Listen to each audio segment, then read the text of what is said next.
বিসমিল্লাহির রহমানির রহিম। আজকে আমাদের যাত্রা হচ্ছে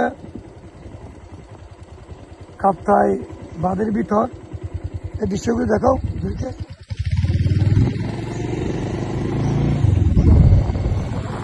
আসলে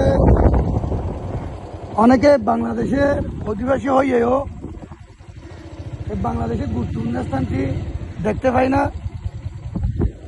সমৃদ্ধ করার জন্য আমি মনে করি বাংলাদেশের জন্য উন্মুক্ত করলে ভালো হতো।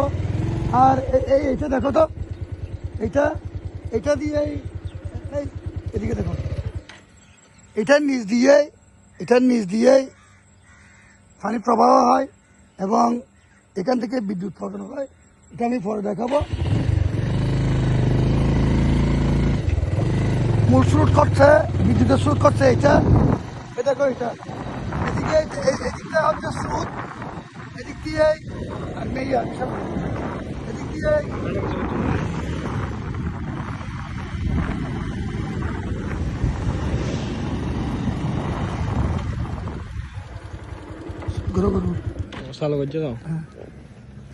আসলে দেহার যেন তুলো না তুলি এইটা হচ্ছে জাপ।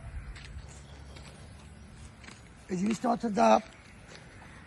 এখান থেকে এদিক দিয়ে পানি আসে, পানি আসার পর ওইখানে প্রক্রিয়া এদিকে প্রক্রিয়ার মাধ্যমে বিদ্যুৎ উৎপাদন হয়। তাই বড় মৌসুমে 260 মেগাওয়াট বিদ্যুৎ উৎপাদন হয়।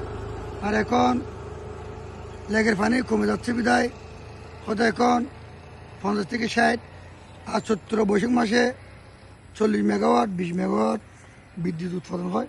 আসলে দেখো, আর এখানে প্রচুর পরিমাণ মাছ। এখানে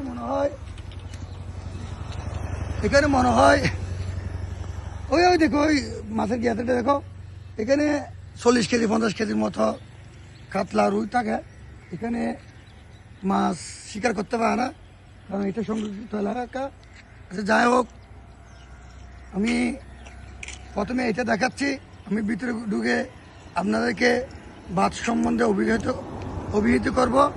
যাই হোক, আসো, আজকে এই পর্যন্ত। দেখি বাঁধের ওপারে গিয়ে আমি আপনাদেরকে বাঁধ সম্বন্ধে অভিযোগ করবো। আসসালামু আলাইকুম।